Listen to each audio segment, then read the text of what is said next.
All right, guys, before we jump into today's video, I wanted to let you know that our Week 4 Against the Spread Pick'em is now live. It's a $10 entry fee, only 15 spots available. I think we have 7 left. Go ahead and check it out. That link is going to be in the pinned comment. $10 to enter, 15 spots. It pays out the top 5, so go check it out. All you have to do is pick each and every Sunday slate NFL game against the spread. Whoever wins the most will place accordingly and win that money. So go check it out. $10 entry. Again, that is the Week 4 Pick'em against the spread.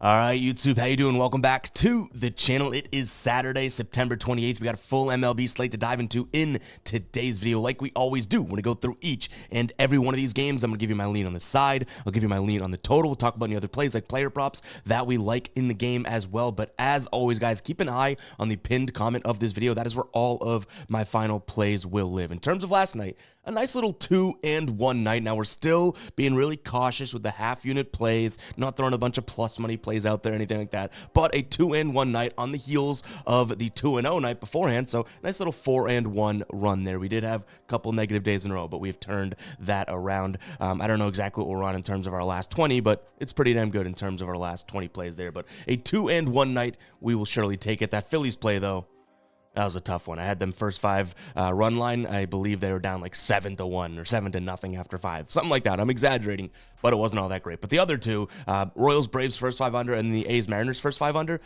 those could have been full game lines. They both hit the under there, full game, never mind the first 5 and under. So, you know what? Good little look there. But let's go ahead and jump into today's slate. Before we do, guys, hit that like button, hit that subscribe button. Only have a couple more days of regular season baseball. I'm very excited for the playoffs. Betting playoff baseball is a little bit more intense and whatnot as well, but very, very excited for it. So hit that like button, hit that subscribe button if you're excited as well. And yeah, let's go ahead and jump into game number 1 here. We have the Yankees taking on the Pirates. Yankees minus 125 with Luis Gil on the mound, and then the Pirates here, slight underdogs, but that's because we have Paul Skeens on the mound, and obviously Paul Skeens has been phenomenal this year and as of late and everything like that. Now, this total is all the way down to 7 on some books, so if you can still get 7.5, it's not something that I'm going to mind. We saw a 4-2 game yesterday. The Yankees offense, obviously, sometimes you can expect them to kind of explode and do a lot of things, especially at home. But against Paul Skeens, I don't necessarily see it or trust that he's going to go out there and crush them, right? He pitches a sinker, a fastball, a slider. I guess the Yankees hit all those pitches, but this is a different breed of a pitcher. So I don't mind actually kind of fading the idea of a lot of runs in this one, maybe a first 5 under or something like that. I still ultimately think the Yankees may pull it out, maybe like a 4-3 game or 4-2 game, something like that. We saw Pittsburgh score 4 runs yesterday. They win 4-2, like I said. But I don't know if Pittsburgh has, 4 runs in the tank. That was their highest scoring game since September 18th. That's only 10 days ago. They hadn't sniffed 4 runs. So I don't want to bank on them to do that again. Yankees also have a far better bullpen. Yes, we're late in the year. Yes, things are wonky, but I don't know if I can pass up a minus 125 price tag of the Yankees over the Pirates, even if Skeens is pitching. I'll just give him the respect and say I don't think it's going to be a massive scoring game. So give me the under in the first 5 or under full game as well. All right, Detroit taking on the White Sox. We're still waiting on some pitchers here. I think we have Burke on the mound for the White Sox. I'm not all that familiar with him. And then I've seen Brant Hunter's name thrown around for Detroit. But yeah, these odds are obviously subject to change. Detroit rolls yesterday 4-1. They've now won 9 of their last 10 games. This team is cruising, and kind of glad they are. Like, they're kind of like not even kind of, they are the underdog story, right? And this is a team in which they've kind of battled to even get to this spot. It took the Twins kind of pissing down their leg and that type of thing, but hey, it worked out, and the Tigers are there. They've now clinched the wild card. All the wild cards are set and whatnot, so they probably don't necessarily care too much about this game, and I would say maybe it's an opportunity to look at like the White Sox, but it's the White Sox, you know what I mean? The White Sox had won, 3 straight games against the Angels, and then they played Detroit, lose 4-1 yesterday. If you're a believer in the fact that maybe, Detroit doesn't care, they're celebrated last night and blah, blah, blah, then sure, you can, can conceptualize the idea of taking White Sox plus 200, but the White Sox just have not cared and not celebrated, but not cared all season, right? So it's like a tough spot to be in. I don't think I bet this one, but if I did, I would kind of follow that narrative of maybe Detroit celebrates and gets excited to be there, and the White Sox catch them off guard, but I don't think it's a decent spot to look. And we're still waiting on total. We don't have any lines as of right now. If this thing's anywhere around 8 or 8.5, I'd lean towards the under. I don't think it's going to be very high scoring. All right, next game up, we have the Cubs taking on the Reds here in this spot. We have Kyle Hendricks on the mound for the Cubs, as they sit at just minus 125 favorites, going up against Rhett Lauder here, who is pitching for the Reds. In terms of what happened in their most recent game yesterday, I thought this would be more, like high scoring than this. Now, I did say it's going to be windy. I like the under 6.5, right? It was 1-0, a win for the Cubs, but 1-0, and that run came in like the 4th or 5th inning, so it was right in the middle of the game, and then nothing after that. So I think we have similar weather, just judging by that line, similar weather, like 25 mile an hour blowing directly in at the batter's face. If we saw 1-0 yesterday, I do think we get more than one run today, but I'll still lean towards the under. This is another spot in which I guess all of these games technically don't matter, most of these games technically don't matter. We do have some spots. We'll talk about that with the Diamondbacks, Mets, Braves, like some good juicy spots. But some of these don't necessarily matter, right? Including where the Cubs are. They're 6 games back of the wild card. Obviously, the Reds are like double that. So I don't see them, if this is bad weather and kind of rainy and windy, I don't see either team being like, we got to win this one and trying 100%, right? So I don't mind leaning towards that under again. In terms of a spot here, if anything can happen in a bad weather game, and I'm not a big fan of Kyle Hendricks, that's not to say I'm ecstatic to back Rhett Lauder over here, but I'll lean towards Cincinnati here for plus money. I think this could be a toss-up type of a game, but again, and I do apologize, it's not really my favorite spot, and you'll hear me say that a few times in today's video because a lot of these games literally are not going to impact the postseason or even the team's futures and that type of thing. So it's kind of tough to want to throw money, your own hard-earned bread on a game like Chicago, Cincinnati in terrible weather that doesn't matter. You know what I mean? So I'd lean under as well as the Reds, but just being honest with you guys, not a spot that I'm probably going to get to myself today. But honestly, a spot that we should all get to ourselves would be over on Underdog. They have a Patrick Mahomes free square. They have a Lamar Jackson free square. And with the link in the pinned comment, and that link is in the description as well, you're going to get up to $1,000 in deposit bonuses when you go and check it out. So if you're not on Underdog, I don't know what you're doing. You're seriously missing out on one of the best and most fun ways to fire on the NFL. They have obviously MLB and all the other sports as well, but NFL they're doing a lot of cool contests. They have a survivor mode as well where you pick 2 guys. If they do accomplish their prop line, then you get to pick one the next day and try and turn 10 into 10K like a normal ladder challenge. Really cool stuff over on Underdog, guys. Go check it out. Again, that link is in the pinned comment. You get these 2 free squares for Sunday, and you're also going to get up to $1,000 in a deposit bonus. That sounds like a no-brainer to me. Go ahead and check it out. That link, again, is in the pinned comment. Let's jump back into these games here. All right, we got the Blue Jays taking on Miami here. Now, the Blue Jays definitely have what I would consider a more consistent offense, but even still, some of Miami's numbers against righties last 30 days actually look fairly favorable. And then look at what they do. They score, 15, 16 runs yesterday? Like, this team comes out of nowhere and drops huge games sometimes. But what I will say is each time they've scored, the double digits kind of recently, they flop the next day. And I think it's a decent spot to look at Toronto. Now, minus 160 is definitely a lot to be paying. I would probably lean towards them on the first 5 anyways because that bullpen is so crappy, I guess. Even Miami's runs, right? I think 6 of their 15 came in the bottom 3 innings of the game. You know what I mean? So yes, they probably still would have won. They were winning 9 to 5 or whatever it was. But come 6th inning or 7th inning, actually, I think they scored 6+ runs. So yeah, that Toronto bullpen's nothing that I want to write home about. I'll lean towards Toronto on the first 5 because I do think they bounce back in sort of a money line fashion here. You can get that for better odds than you can the full game money line, which doesn't make that much sense to me, but I'll take it. Minus 150 right now on Bet365, minus 155 on Caesars, and then for the full game it's minus 165, minus 160. So yeah, I feel like that's some decent value there. Now in terms of the total, I'll lean towards the over. Hell, say Miami's offense continues to get going, and then it's not like the Blue Jays didn't score anything yesterday, right? They just lost in a high-scoring game. So, yeah, I'll lean towards the over yet again. In terms of weather, we should be all right as well, right? So, playing inside. So, I think we could see some runs come through. All right, Washington taking on the Phillies here. Now, you guys are going to hate me because I'm returning right to the well in a play that absolutely smacked me on the face on both sides yesterday. Phillies' first 5 run line. We have Zach Wheeler on the mound. He's going up against Mackenzie Gore. And yeah, this is one of the last times we'll be able to take this spot, obviously, right? Obviously, we can look at them in the playoffs and whatnot, but we have Zach Wheeler on the mound, and this is his last regular season start. He has 88 plate appearances against this current Nationals roster, a 26% K rate, a 2.3 walk rate, an average against of 174, a WOBA of 226. So this dude should be able to deal against this team. So Philly's first 5 on the run line is minus 125 over on DraftKings right now. I expect them to be able to go out there and win this one. Yesterday probably leaves a bad taste in their mouth. And, not that the Phillies care about this current timing in the season and whatnot. Obviously, they've already completely clinched where they are, right?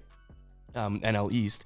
But to me, you don't want to take these bad losses like they did against Washington yesterday heading into the playoffs. So I'm hoping that's kind of lighting the you-know-what underneath their you-know-whats. Fire under their asses for all the kids back at home, in case you don't know what I mean, because that can go multiple ways. So I'm hoping that that's the case. And then again, Mackenzie Gore is on the mound for the Nationals. He's really, really bad against left-handed hitters. Well, wouldn't you look at that? Bryce Harper, Kyle Schwarber, 2 bats in the first 3 there that you don't necessarily want to see if you are Mackenzie Gore. So I like the spot here for the Phillies. In terms of the total, I don't mind leaning towards the under overall, because I think Zach Wheeler is going to, we can almost see what happened yesterday. One team has a good game and one team has a bad game, but I don't think one team's going to go off for 9 runs like yesterday. At least I hope they don't. But I'd be much more inclined to take that first 5 run line than anything else in this spot. I don't mind like a Nationals team total under, but it's going to be a really low line because that total's at 7.5. So I'll probably stick with that Phillies first 5 run line, and decent chance of that being a final play.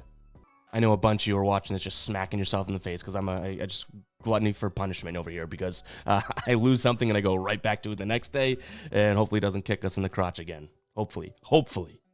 All right, San Francisco taking on St. Louis. This is an interesting one because I've seen Beck on the mound for San Francisco. I've also seen Blake Snell's name out there, but I don't think it's Blake Snell, just given the fact that we're looking at minus 120 odds. So I bet it is going to be, someone worse than him, obviously. So in terms of that, I'm gonna judge as if this is Tristan Beck, not Blake Snell. And in that case, I don't mind the idea of taking St. Louis here on the mound for them today. Looks like it's going to be Andre Palante, if that stays true. I like him over Beck.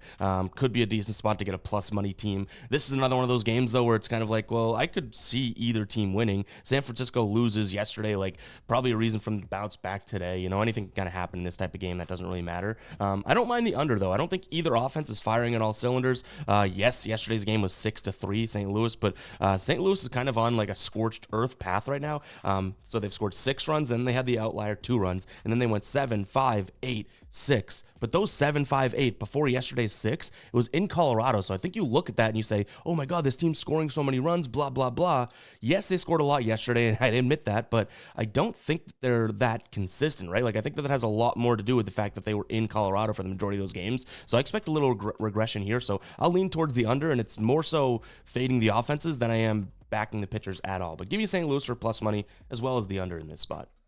We got the Red Sox taking on Tampa Bay. Looks like it's going to be, I believe, Cutter Crawford on the bump going up against Shane Baz here. Cutter Crawford has not been great. Now, he's striking a decent amount of guys out, so if you do want to take a peek at that, I don't necessarily mind it, but the team is 1-4 in his last 5. He's got an ERA just under 3, allowing nearly 6 hits per game there and allowing a home run per game. But Shane Baz has been pitching well, 1.6 ERA, 2.6 hits per game in his last 5, under a home run, averaging nearly 6 strikeouts. Like, he's pitching. He's pitching really well is what I was trying to say. And both these guys have similar numbers against the current teams. Cutter Crawford a lot more plate appearances, but Shane Baz only with 21, so I don't look too much into that. What I would say here is that this one, I would just follow where the plus money is. The Rays are plus 105, Red Sox minus 120. Enough said there. Now, again, I like some Cutter Crawford props if you do want to look at sort of his, strikeouts and stuff like that. But in terms of winning games, the trends just aren't there, and I don't see it out of the Red Sox bats either. So that's why I lean towards Tampa Bay. But yeah, taking a peek at maybe Cutter Crawford's, spot here could be a good one. Now, let's see if we can jump into Outlier and find this and kind of do it real time to see if we like what we see. So, guys, if you want to check out Outlier, 7-day free trial link in the pinned comment. But I'm on the player prop screen now. Filtered here over to Cutter Crawford. You can see it's actually an EV play because on FanDuel it is minus 118. On DraftKings and Caesars and BetMGM, it's very, very juicy. So actually, let's see if we can do this. We might place this real time. Cutter Crawford minus 118. Yeah, let's pause and place this one. All right, so there's the final play. We don't do that very often, but it was an EV play. And what I mean by that is all these other books are in the minus 150s. We just got him for 6+ strikeouts at minus 118 for a half unit there. So, yeah, good for us. Cutter Crawford over 5.5 strikeouts. We have a live final play here in this spot. In terms of total, I don't mind the under. Like I said, I don't think the Boston Bats are bringing it. And obviously, I kind of like Cutter Crawford to perform, just not necessarily win the game. So, I don't mind the under, but obviously, my favorite play there is Cutter Crawford. Shout out Cutter Crawford, and why don't you comment Cutter with a K, Cutter, in terms of Cutter Crawford, if you've made it this far in the video, because I don't think we've ever done like a live little snipe like that. I do that all the time, guys, for EV plays, and again, that's just a mispriced line. FanDuel minus 118, and then everywhere else it's minus 150. So shout out Cutter, and comment Cutter if you made it this far into the video. I'm editing this and my brain just must not be working because I took the under 5.5 for EV. So that is the final play. And now, not shout out Cutter. Don't have a good game, Cutter. We still took it for expected value there. But yeah, we ended up taking the under, not the over. That's why you got to move quick, though, because the line doesn't even matter when you're EV betting. It's literally the odds that matter. And we did get really like 40 cents of value. So we're not rooting for Cutter today to get strikeouts. But I still think he'll have a good game. But under 5.5 strikeouts, that's the EV play. Kind of locked into it now. But I don't hate it for that price.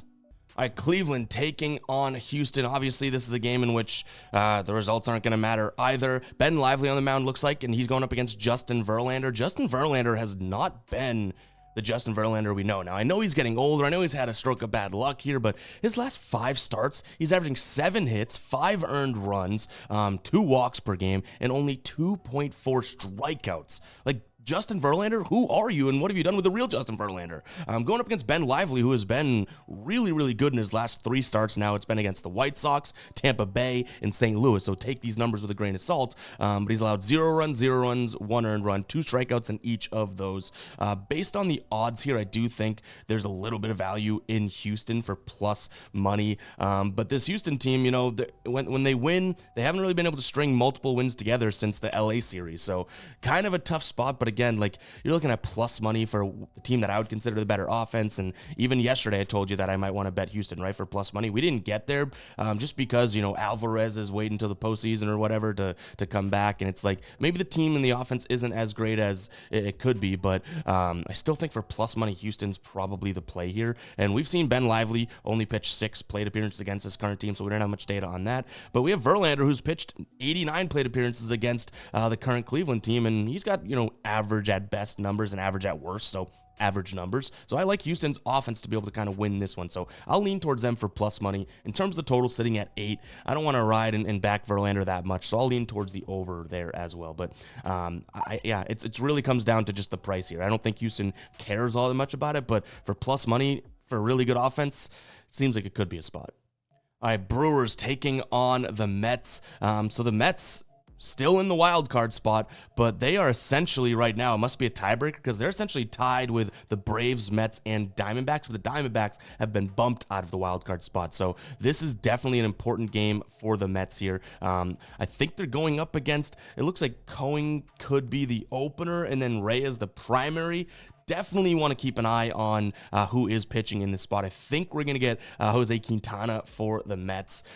Mets have plus money is probably where my head goes. They lost yesterday 8-4, but prior to that, they had won that series against the Phillies, have that one loss against Atlanta, and now this is a pretty damn big game against Milwaukee. So you're giving me a team that should be able to compete offensively, probably has what I'd consider, you know, at least a comparable pitcher at worst. You can even probably make the argument better pitcher. You know, Colin Ray is good at home though, so that's one thing. But overall, you just, this team needs to win, and for plus money, kind of like the situation. So this is probably a situation lean overall, and I'll lean towards the under as well. Like, Quintana needs to go out there and pitch well for this to happen, and he hasn't had the best of luck against this Brewers squad, but he's going to have to reel it in, and I think that he knows he's going to have to reel it in, so I'll lean in the direction. For what it's worth, I think Milwaukee's offense, even though they looked good yesterday, has kind of taken a little bit of a, you know, turn for the worse in the last like 30 days or so. So maybe it's a good spot for Quintana to get up there and pitch well. So I'll lean under as well as the Mets in this spot. All right, Minnesota taking on the Orioles.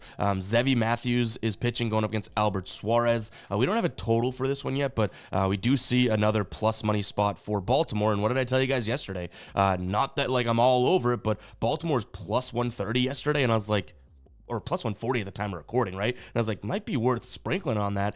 Cade Povich pitches the same amount of innings as Pablo Lopez, and Baltimore wins 7-2. And what a fall from grace. Is like RIP to the Twins, who I already talked about, and we talked about Detroit and how it's a good story and how they've battled to get in there.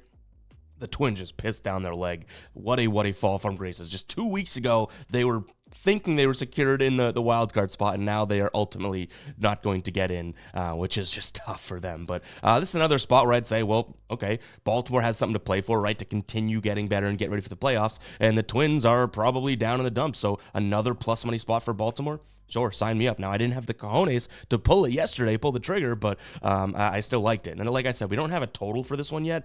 Pitching may not be, solidified and whatnot, so keep an eye on that. But yeah, Baltimore for plus money, even if they pitch me throwing lefty and I'm a righty. I don't mind Baltimore's offense here in a spot in which they want to get primed up for the playoffs, and Minnesota's probably down in the dumps.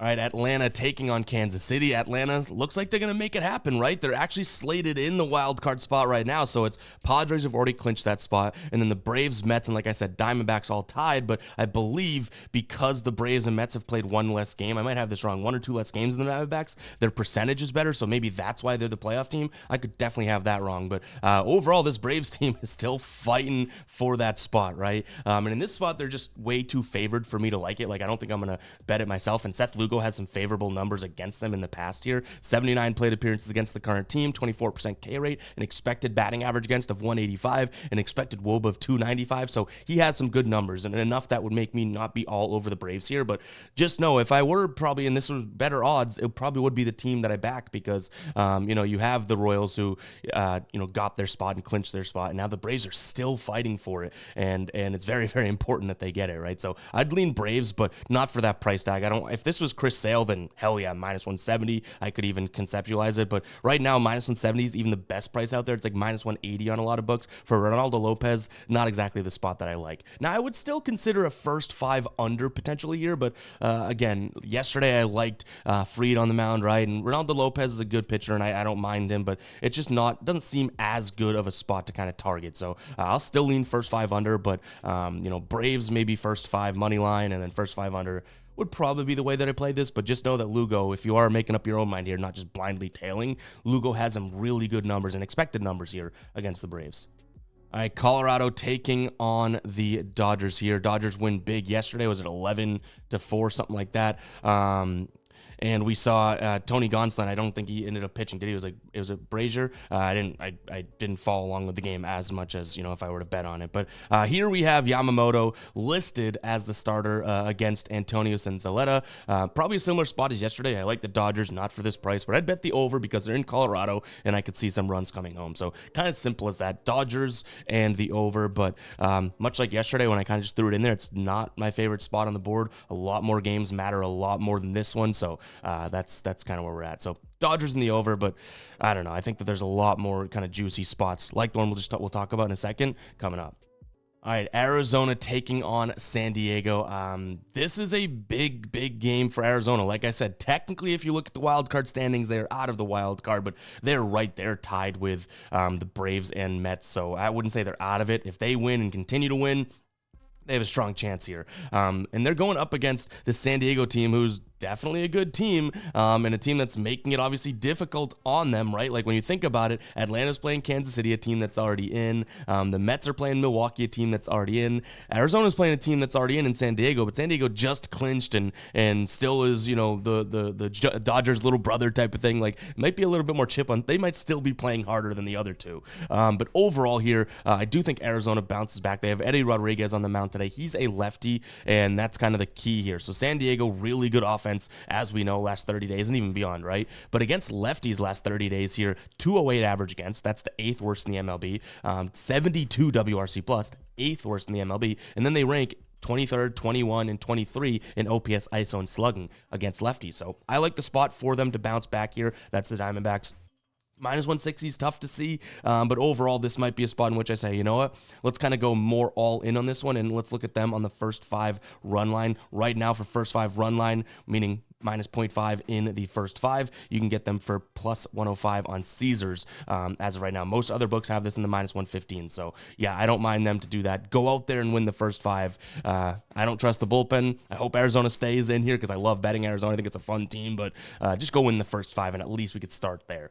Now, in terms of the total, I don't mind an over. I think, Eduardo Rodriguez has had his struggles. We don't know who's pitching for San Diego yet. I've seen Randy Vasquez. I've seen Martin Perez. Like, whoever's pitching, I still think Arizona can hit them well. So even though San Diego struggles against lefties, Eduardo Rodriguez is not exactly the most trustworthy pitcher right now. So I'll lean over. But, yeah, I'm more all in on the Diamondbacks winning that first 5 than anything else in this game.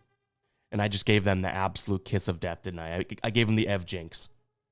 All right, this is not exactly a fun game here. We have the Angels taking on Texas. Andrew Heaney going up against Griffin Canning. Yesterday was a 5-2 win for Texas, and I could see this being something similar there. But, like, Texas, talk about odds that I just don't think are justified. Minus 150 right now seems a little bit crazy. In fact, it almost, like, if I were to really bet this one, I think the value is on the Angels, but I don't think I'm going to bet it. So I think the Texas Rangers probably do win this game, but not at that price tag in terms of betting. In terms of a total sitting at 8.5. Neither one of these pitchers is all that great, but I don't think either one of these offenses is fantastic. And Griffin Canning's going to throw a decent amount of fastballs. You have Andrew Heaney who's going to throw like more than half his pitches fastballs. And you have two of the worst fastball hitting teams in the league playing against one another. So I'll lean towards the under 8.5 here. I don't mind a potential look at the first 5 under, but this might be a spot in which I just say, hey, screw it, let's go full game under at 8.5. The one thing I will say, Texas bullpen, if you don't know, now you know, they stink. And you can get more consistency out of these starters. Minus 120 right now for an under 4.5 in the first 5. Maybe that's a spot we go, but this is a messy game, a crappy game. I don't want to watch this game, but for all those reasons, it's kind of making that under 4.5 a little bit more spicy, isn't it? We'll see. Keep an eye on the pinned comment. I've done crazier. Seattle taking on Oakland. This was a nice little spot yesterday. We had the first 5 under, and like that Braves and Kansas City first 5 under we took, that line would have cashed the full game under as well. Seattle ends up winning 2-0. I like something similar here. We're definitely going to want to wait to see who's pitching. I've seen Hancock's name. I think I've even seen Castillo's name for this one. Joey Estes looks like he's the consistent name for the A's, but overall, if we can get one of the better pitchers, not necessarily Hancock for the Mariners, I don't mind their first 5 under 4.5 either. And I know it seems repetitive that we keep taking first 5 unders or first 5s. Like, if you have been following along all year, you'll know that I just like to eliminate more variables, and first 5 is more like pitcher versus pitcher, and then you have the offenses versus the pitchers, right? You'll notice when we talk about, San Diego, for example, batting against lefties last 30 days. What if Arizona goes to a righty in the bullpen? That sort of whole thought process and take is now null and void. But if we know they're facing what should be the first 5 innings of the game against a lefty, a lot more of those variables are controlled. So I know we get a lot of comments like, oh, why do you do first 5? It's like, well, it's been working for us. We have had a really, really good MLB season, and I do attribute it to that sort of isolation of variables versus a lot of factors like things coming in from the bullpen, bad bullpens for good teams, like that type of thing. Hopefully that makes a lot of sense, but I'd go right back to what we did yesterday, under first 5 in this spot. I do just want to know who's pitching first. Seattle would be the side that I like here. There are 2 games out of the wild card. I guess in theory, no, they're done too, right? When you think about it. So yeah, I guess it doesn't really matter for them, but they probably don't want to fall short, I guess. And they should have somewhat of an advantage here being at home. So first 5 under as well as Seattle, but I'd rather that first 5 under. Guys, it's going to wrap it up for today's show. Shout out to the expected value there on the Cutter Crawford play that we got. But yeah, appreciate everyone that tuned in. If you made it this far in the video, go ahead and comment 27. I know we already commented Cutter, but now I'll see who the real ones are. You made it to that portion of the video, and now you made it all the way to the end. Can't thank you guys enough.